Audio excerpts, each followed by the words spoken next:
Hello everyone, my name is Josh, and this is the Skype for Business recap. It is a beautiful Friday here in sunny Florida, and I do apologize for rubbing that in for those of you that might be dealing with snow or just unpleasantly cold temps up north, but it is what it is here, alright? So, change scenery up once again at this really neat little bed and breakfast in this small town that let me record outside of their office, or outside of their cafe actually here. So I'm very grateful for that. Pretty scenery, pretty foliage.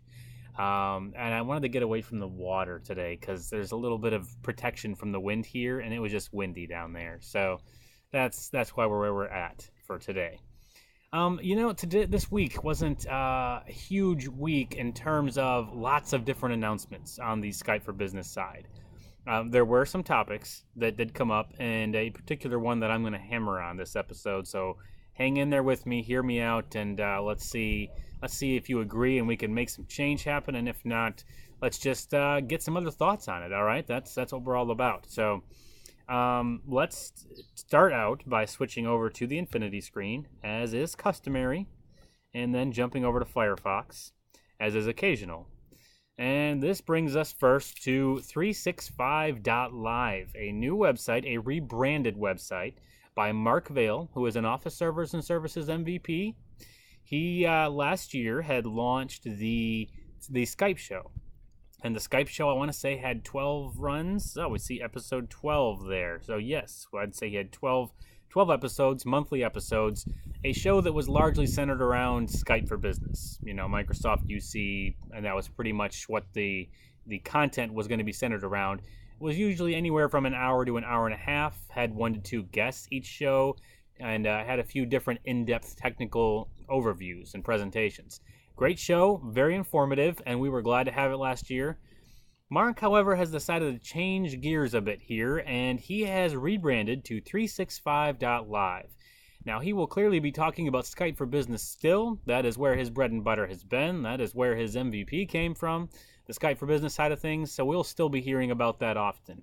But he is now going to be talking a little bit beyond that. The scope is going to be rounded out to other Office 365 topics. And that just makes sense because the ecosystem is just going more and more that direction. Is it not? It is.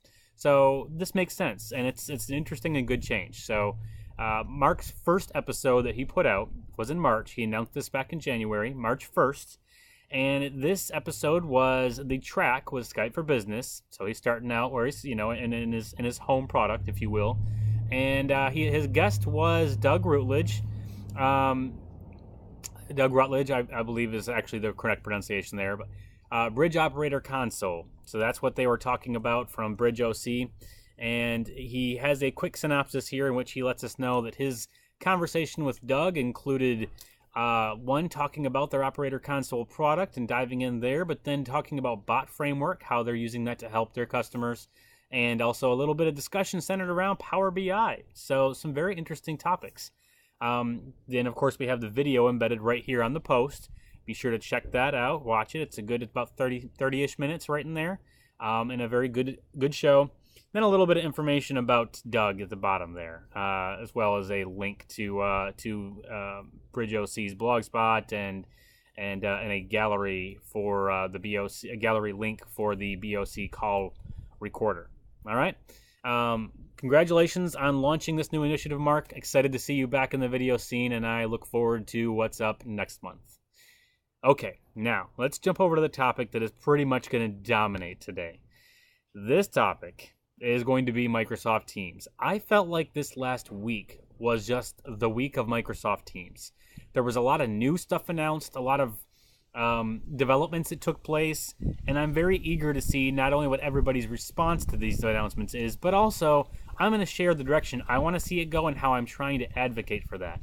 And I hope you all will jump on board and chime right in and be a part of that. First up, Office Servers and Services MVP Richard Bryntesen put out a great post kind of recapping some of the newer features. Before I dive into these, the one thing I noticed was when I go into the Office 365 portal and I click on the little waffle menu up in the upper left-hand corner, Teams now has its own block in there. Really exciting. I know it seems small, but I've been waiting to see that. So I was very glad to see that there. Next up, Richard wanted to talk about a few things in here. First, he talks about the Compose box. It's now gotten a fresh new look. Instead of having all these little buttons down here for attachments and font and GIFs and all that, be under one button. They're now their own individual little buttons, making a little bit easier access, if you will, in my opinion. Markdown support. There's several little tricks for the Compose box in order to use Markdown. This had been something that was asked for quite a bit, as it was a feature in Slack that people wanted to see, and now we've got that in Teams. So start kicking the tires on that and testing it out if you haven't already. And then some Skype for Business-like changes here, okay? Now, please note, this is not the same as Skype for Business because there's still no PSTN connectivity. You're not calling with your Skype for Business account, but the ability to hold calls and transfer calls, call control functionality, within Microsoft Teams is now present. Super cool. So you'd be able to transfer calls to other Microsoft Teams users. Okay, this is really exciting. He does call out that this is a blind transfer when you do transfers, but just like in Skype for Business, you can very easily share or look up the person you're going to transfer to, hit them up on IM, make sure they're around, and then do your transfer. Get a little bit of a warm transfer in there, okay? So some very exciting Skype for Business-like features, and I really, truly hope that's the tip of the iceberg on those. As we go further down, there were other app settings that were included, like launching at Windows login, the ability to stop that, opening up the app in the background, and on close to keep the app running. So, if you were in Teams and you stopped working in Teams and went over to another application within your desktop activity didn't count as activity within Teams, and so you would go to away in Teams. Kind of annoying when you're still at your desktop, still working. It's like you can't do your whole day within the Teams client, right? You have other places you got to go, and that doesn't mean you're away. That was a problem, so they did fix this. That behavior is now like Skype for Business as well. If you are working on the laptop, if you're working on your computer, as long as you're working there, you don't have to be in the client, but you will stay active. You will show as available. Very good change, very welcome change there. So, quick, very helpful, to the point overview by Richard. Thanks for doing that for us, Richard. Next, I want to jump over to the Microsoft Teams.uservoice.com site. This is where you can go, and where many, many others have gone, to submit feedback on Microsoft Teams during this preview period. This gives them all the information they need to know about what the community really wants to see changed, what those topics are, and then it allows the product team to interact back with us, letting us know if they're considering it, if they've already implemented it, if they're working on it. We can see an example of that right here. Here are some very popular topics. We already know external access and federation was coming because they pretty much said that the day they announced the product. However, they're saying they're working on it. Hopefully we'll see that before GA, which should still be by the end of Q1 this year, as they haven't made any changes to that prediction yet. Something else they're working on, notifications for all messages in a channel. Over almost 1,700 people have voted for that, and they have acknowledged it and are working on it. Support for private channels, over 1,500 people voted, and they're working on it. Items that they've actually completed: copying text in Microsoft Teams, displaying the user that is actively typing. These are all really good things, okay? One last thing I want to point out before I leave this page, this link right here. Copy this, paste it into a browser because it's not linkable or clickable as is, and sign up if you want to be involved with testing out new features and kind of being one of the guinea pigs to test out things as they're rolling them out. One-on-one interactions or just kind of early release stuff. They will potentially get in touch with you and work with you on that. And I signed up there. I'm hoping they do. Now, as you can see, I'm signed in up here in the left-hand corner. If I click on settings, it will show all the things that I have currently worked on. And if we scroll down a bit, at the very bottom, we see I voted early on for this external access and federation. Woohoo, they're working on it. Next up here, almost 1,500 votes. Use the same presence as Skype for Business. Very aggravating to most people. I've actually had several conversations where people are blown away that out of the box, presence was not the same between the two clients. It is very different. And so people don't like it that they set their presence in Skype for Business and Teams doesn't reflect that. Vice versa. it's natural. It feels organic for the two to flow across. This is the nature of Skype for Business to Outlook. This is the type of integration we want to see throughout Office 365. We don't want the same type of product given two different ways that don't interact together. It creates more work for us. It's not very fluid. It doesn't consolidate the way we need it to consolidate. So that has been voted a ton, and the community has acknowledged this as being under review. Sufatra here, she's been awesome. She is kind of the public face out on Twitter of interacting with people, answering questions about Microsoft Teams, and then acknowledging comments here. I'm sorry if I mispronounced the name. I that's just what I do. Apologies, but she's been great. So glad to have her representing the product team and giving feedback to the rest of us about where they're at on things. One thing that I did vote for, which is a little less received, and it's pretty much the same as the presence, was this one, Skype for Business and Teams integration. This one, I authored this today because when I got to thinking about it, here's my thoughts. And I'm going to click on this, and I just shared it out. And obviously, I've got a few votes on it, 6 votes, but we need to get this thing voted up a lot because we need to make this happen. Like I call out here, I say, honestly, this is a tall order due to the fact that Teams was not engineered and launched with this in the first place.